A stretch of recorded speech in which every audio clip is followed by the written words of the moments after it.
ఓం శాంతి. 17/12/1984 అవ్యక్త బాప్దాద యొక్క మధుర మహావాక్యాలు. వ్యర్థాన్ని సమాప్తం చేసేందుకు సాధనం. సమర్థ సంకల్పాల ఖజానా అయిన జ్ఞాన మురళి. వ్యర్థం సమాప్తం కావాలి అంటే మురళినే సాధనం అంటున్నారు బాబా.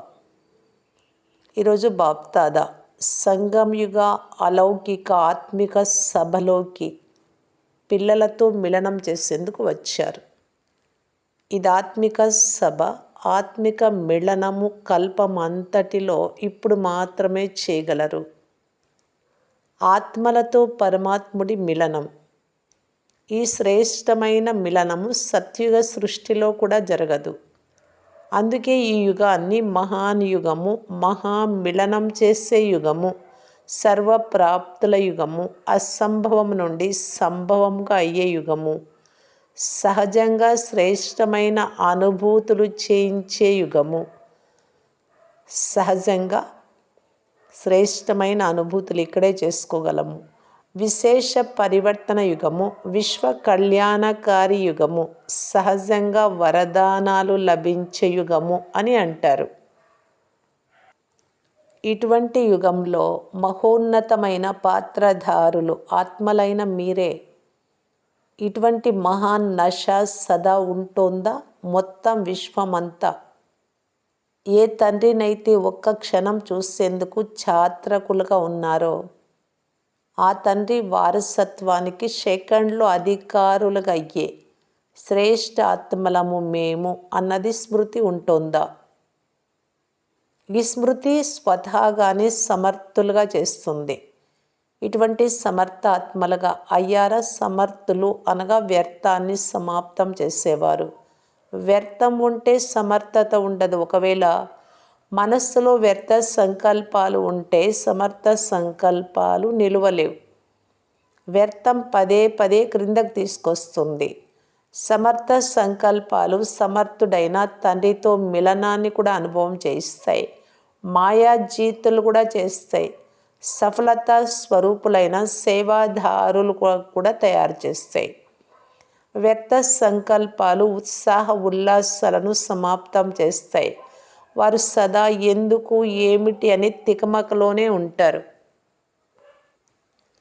కావున చిన్న చిన్న విషయాలలో స్వయంతో నిరుత్సాహంగా ఉంటారు. వ్యర్థ సంకల్పాలు సదా సర్వప్రాప్తుల ఖజానాను అనుభవం చేయటం నుండి వంచితులుగా చేసేస్తాయి. వ్యర్థ సంకల్పాలు చేసే వారి మానసిక కోరికలు లేక ఇష్టాలు చాలా ఉంటాయి. ఇది చేస్తాను, ఇది చేయాలి, ఇటువంటి ప్లాన్స్ చాలా త్వరగా చేస్తారు అనగా తీవ్ర వేగంతో తయారు చేస్తారు. ఎందుకంటే వ్యర్థ సంకల్పాల వేగం తీవ్రంగా ఉంటుంది. అందువలన చాలా ఉన్నతమైన విషయాలను ఆలోచిస్తారు. కానీ సమర్థంగా లేని కారణంగా ప్లాన్కు ప్రాక్టికల్కు చాలా తేడా వచ్చేస్తుంది ఆచరణలో తీసుకురావటానికి. కావున నిరుత్సాహంగా అయిపోతారు. సమర్థ సంకల్పాలు చేయువారు సదా ఏమి ఆలోచిస్తారో అదే చేస్తారు. ఆలోచించడము మరియు చేయడం రెండు సమానంగా ఉంటాయి. సదా ఓర్పుతో నెమ్మదిగా సంకల్పాలు చేస్తారు మరియు కర్మలలో సఫలత పొందుతారు. వ్యర్థ సంకల్పాలు తీవ్రమైన తుఫాను వలె అలజడిలోకి తీసుకొస్తాయి. సమర్థ సంకల్పాలు సదా వసంత ఋతువు వలె సస్యశ్యామలంగా చేసేస్తాయి. వ్యర్థ సంకల్పాలు ఎనర్జీని అనగా ఆత్మిక శక్తిని, సమయాన్ని పోగొట్టుకునేందుకు నిమిత్తంగా అవుతాయి. సమర్థ సంకల్పాలు సదా ఆత్మిక శక్తిని అనగా ఎనర్జీని జమ చేస్తాయి, సమయాన్ని సఫలం చేస్తాయి. వ్యర్థ సంకల్పాలు రచనయే అయినా ఈ వ్యర్థ రచయిత అయిన ఆత్మను కూడా వ్యాకులపరుస్తాయి. అనగా మాస్టర్ సర్వశక్తివంతుడైన సమర్థాత్మను తన గౌరవం నుండి దూరం చేసేస్తాయి. సమర్థ సంకల్పాల ద్వారా సదా శ్రేష్ఠ గౌరవం యొక్క స్మృతి స్వరూపులుగా ఉంటారు. ఈ వ్యత్యాసాన్ని అర్థం చేసుకున్నారు కూడా. అయినా చాలామంది పిల్లలు వ్యర్థ సంకల్పాల ఫిర్యాదుని ఇప్పుడు కూడా చేస్తున్నారు. ఇప్పటి వరకు వ్యర్థ సంకల్పాలు మాకెందుకు వస్తున్నాయి, దీనికి కారణం ఏంటి? బాప్దాదా సమర్థ సంకల్పాల ఖజానా ఏదైతే ఇచ్చారో అది ఈ జ్ఞాన మురళి. మురళిలోని ఒక్కొక్క మహావాక్యము సమర్థమైన ఖజానా. ఈ సమర్థ సంకల్పాల ఖజానా మహత్వం తక్కువగా ఉన్న కారణంగా సమర్థ సంకల్పాలు ధారణ అవ్వటం లేదు. కనుక వ్యర్థానికి ఛాన్స్ లభిస్తుంది. ప్రతి సమయము ఒక్కొక్క మహావాక్యాన్ని మననం చేస్తూ ఉంటే సమర్థ బుద్ధిలో వ్యర్థం రాలేదు. బుద్ధి ఖాళీగా ఉన్నట్టయితే స్థానము ఖాళీగా ఉన్నందున వ్యర్థం వచ్చేస్తుంది. అసలు మార్జినే లేకపోతే, అవకాశమే లేకపోతే వ్యర్థం ఎలా రాగలదు? సమర్థ సంకల్పాలతో బుద్ధిని బిజీగా ఉంచుకునే విధానం రాకపోవటం అనగా, మురళిని మననం చేయలేకపోవటం అనగా వ్యర్థ సంకల్పాలను ఆహ్వానించటమే. బిజీగా ఉండే బిజినెస్ మెన్గా అవ్వండి. రాత్రింబవళ్ళు ఈ జ్ఞాన రత్నాల బిజినెస్ మెన్ అవ్వండి. ఖాళీ ఉండదు. వ్యర్థ సంకల్పాలకు మార్జిన్ కూడా ఉండదు. కావున విశేషమైన విషయం ఏమిటి అంటే, బుద్ధిని సమర్థ సంకల్పాలతో సదా నిండుగా ఉంచుకోండి. అందుకు ఆధారం ప్రతిరోజు మురళి వినటం, మనస్సులో ఇముడ్చుకోవటం మరియు స్వరూపంగా ఆచరణలోకి తీసుకురావటం. ఈ 3 స్థితులు ఉండాలి. వినడం చాలా మంచిగా అనిపిస్తుంది, వినకుండా ఉండలేరు. ఇది ఒక స్థితియే. ఇటువంటి స్థితిలో ఉన్నవారు విన్నంతసేపు వినాలి అనే కోరిక, కర్ణరసం చెవులకింపుగా ఉన్న కారణంగా ఆ సమయం వరకు అదే రసం యొక్క ఆనందంలోనూ ఉంటారు. వినటంలో ఆనందంగా ఉన్నారు, చాలా బాగుంది, చాలా బాగుంది అనే పాట కూడా సంతోషంగా పాడతారు. కానీ వినడం సమాప్తమైతే ఆ రసం కూడా సమాప్తమైపోతుంది. ఎందుకంటే ఇముడ్చుకోలేదు. ఇముడ్చుకునే శక్తి ద్వారా బుద్ధిని సమర్థ సంకల్పాలతో సంపన్నం చేసుకోకపోతే వ్యర్థం వస్తూ ఉంటుంది. లోపల ఇముడ్చుకునేవారు సదా నిండుగా ఉంటారు. కావున వ్యర్థ సంకల్పాల నుండి దూరంగా ఉంటారు. కానీ స్వరూపంగా అయ్యేవారు శక్తిశాలిగా అయ్యి ఇతరులను కూడా శక్తిశాలిగా చేస్తారు. కావున ఆ లోపం ఉండిపోతుంది. వ్యర్థము నుండి అయితే సురక్షితంగా ఉంటారు, శుద్ధ సంకల్పాలతో ఉంటారు. కానీ శక్తి స్వరూపులుగా అవ్వలేరు. స్వరూపంగా అయ్యేవారు సదా సంపన్నంగా, సదా సమర్థంగా, శక్తిశాలి కిరణాల ద్వారా ఇతరుల వ్యర్థాన్ని కూడా సమాప్తం చేసే వారిగా ఉంటారు. కావున నేను ఎవరిని అని మిమ్మల్ని మీరు ప్రశ్నించుకోండి. వినే వారిగా ఉన్నామా, విని ఇముడ్చుకునే వారిగా ఉన్నామా, లేక స్వరూపంగా అయ్యే వారిగా ఉన్నామా? శక్తిశాలి ఆత్మ సెకండ్లో వ్యర్థాన్ని సమర్థంలోకి పరివర్తన చేసేస్తుంది. మీరు శక్తిశాలి ఆత్మలు కదా, కనుక వ్యర్థాన్ని పరివర్తన చేయండి. ఇప్పటి వరకు వ్యర్థంలోనే శక్తిని, సమయాన్ని పోగొట్టుకుంటూ ఉంటే సమర్థంగా ఎప్పుడు అవుతారు? చాలా కాలం సమర్థంగా ఉన్నవారే చాలా కాలం సంపన్నంగా రాజ్యం చేయగలరు. అర్థమైందా? ఇప్పుడు ఇది మీ సమర్థ స్వరూపము ద్వారా ఇతరులను సమర్థంగా చేసే సమయం. స్వయంలోని వ్యర్థాన్ని సమాప్తం చేయండి. ధైర్యం ఉంది కదా. మహారాష్ట్ర అన్న పేరు ఎలా ఉందో అలా మీరు మహాన్గా ఉన్నారు కదా, మహాసంకల్పం చేసేవారు కదా, బలహీన సంకల్పాలు చేసేవారు కాదు. సంకల్పం చేస్తూనే జరుగుతుంది. దీనినే మహాన్ సంకల్పము అని అంటారు. అలాంటి మహాన్ ఆత్మలు కదా. పంజాబ్ వారు ఏం ఆలోచిస్తున్నారు? పంజాబ్ వారు సాహసవంతులు. పంజాబ్లో మాయాశక్తి కలిగిన వారు ప్రభుత్వాన్ని ఛాలెంజ్ చేస్తున్నారు. ఈశ్వరీయ శక్తి కలిగిన వారు మాయను ఛాలెంజ్ చేస్తున్నారు. మీరు మాయను ఛాలెంజ్ చేసేవారు కదా, భయపడేవారు కాదు కదా. ఎలాగైతే వారు మా రాజ్యం కావాలి అని అంటున్నారో అలా మీరు కూడా మాయను ఛాలెంజ్ చేస్తున్నారు. ఇప్పుడు మా రాజ్యం రానున్నది అని గర్జిస్తూ ఉన్నారు. ఇటువంటి పరాక్రమవంతులు కదా. పంజాబ్ వారు కూడా సాహసవంతులే. మహారాష్ట్ర వారు మహానాత్మలు. కర్ణాటక వారి విశేషత మహోన్నతమైన భావన కారణంగా భావనకు ఫలం సహజంగా లభిస్తూ ఉంటుంది. కర్ణాటక వారు భావన ద్వారా మహాఫలాన్ని భుజించేవారు కావున సదా సంతోషంలో నాట్యం చేస్తూ ఉంటారు.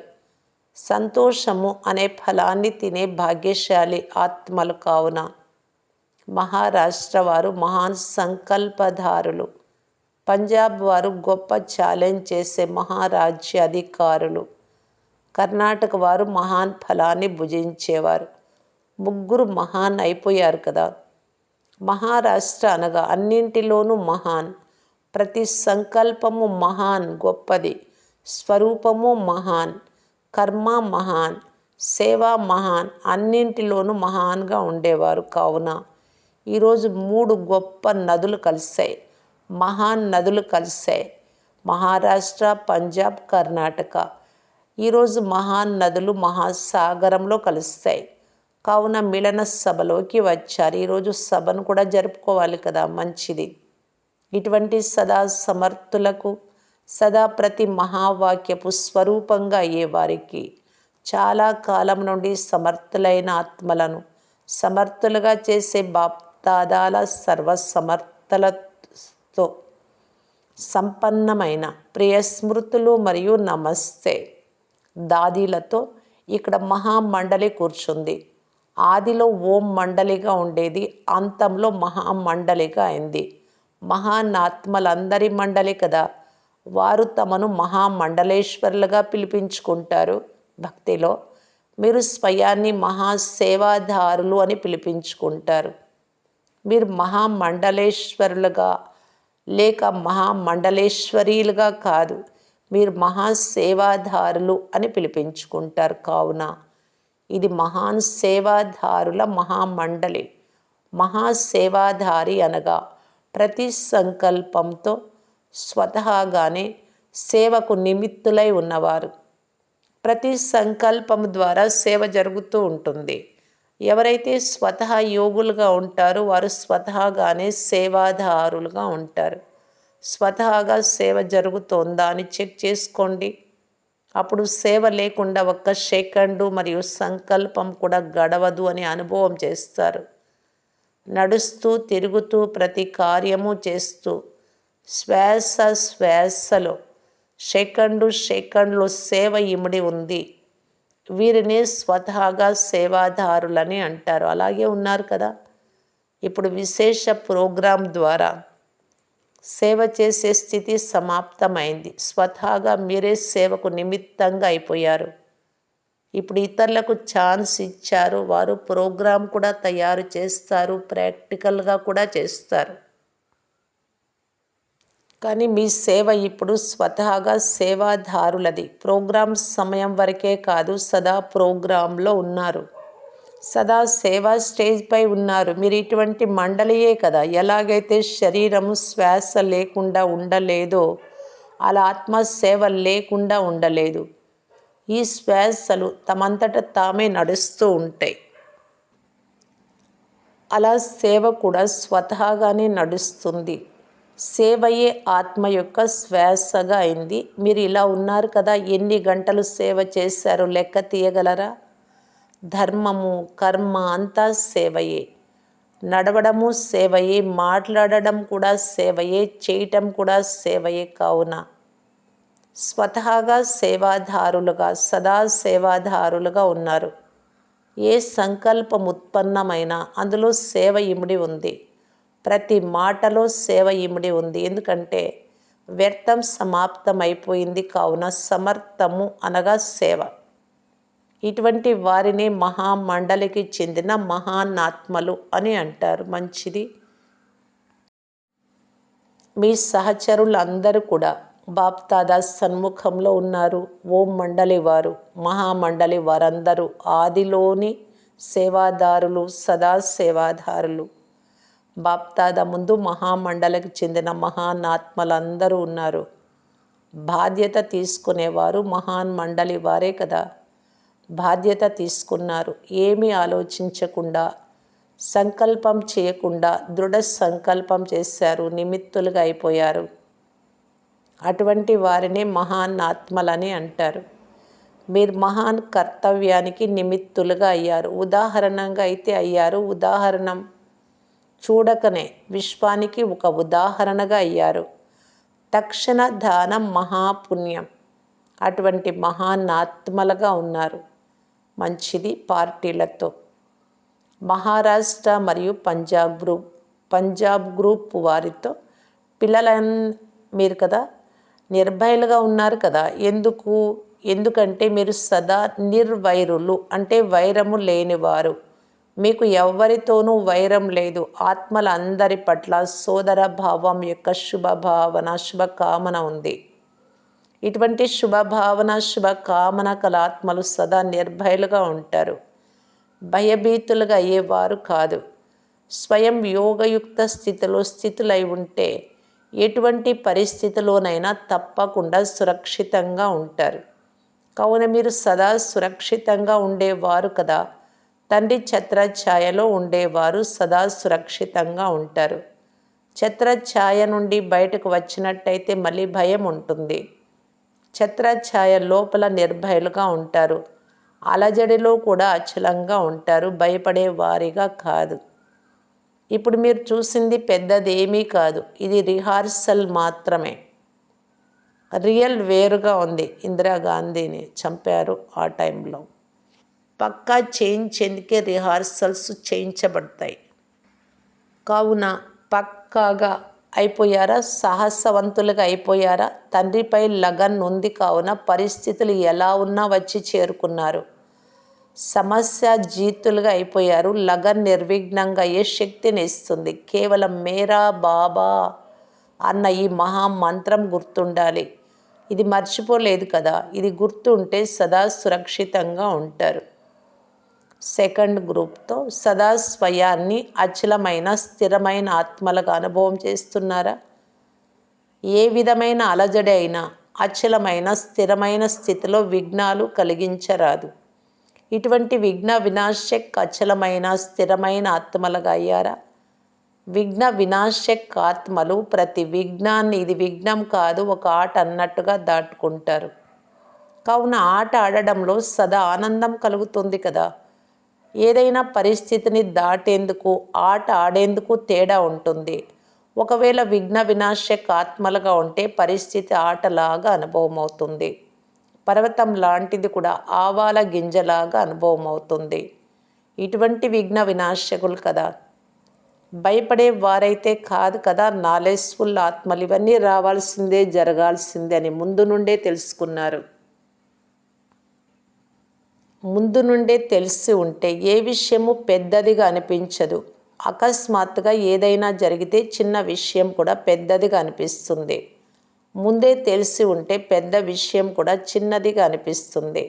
మీరందరూ నాలెడ్జ్ఫుల్ కదా, నాలెడ్జ్ఫుల్గానే ఉన్నారు. కానీ పరిస్థితుల సమయం ఎప్పుడైతే వస్తుందో ఆ సమయంలో నాలెడ్జ్ఫుల్ స్థితిని మర్చిపోరాదు. అనేక సార్లు చేసిన దానిని ఇప్పుడు రిపీట్ చేస్తూ ఉన్నారు. ఏది క్రొత్తదిగా కానప్పుడు అన్నీ సహజమే. మీరందరూ కోటలోని పక్కా ఇటుకలు. ఒక్కొక్క ఇటుకకు ఎంతో మహత్వం ఉంది.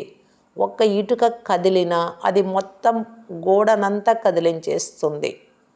కావున ఇటుకలైన మీరు అచలంగా ఉన్నారు. ఎవరు ఎంతగా కదిలించేందుకు ప్రయత్నించినా కదిలించేవారు కదలాలి, కానీ మీరు కదలరాదు. అటువంటి అచలమైన ఆత్మలకు, విఘ్న వినాశక ఆత్మలకు బాప్దాదా రోజు అభినందనలు తెలియజేస్తారు. ఇటువంటి పిల్లలే తండ్రి అభినందనలకు అధికారులు. ఇటువంటి అచలమైన స్థిరమైన పిల్లలను చూసి తండ్రి మరియు పరివారం అంతా హర్షిస్తారు. ఓం శాంతి.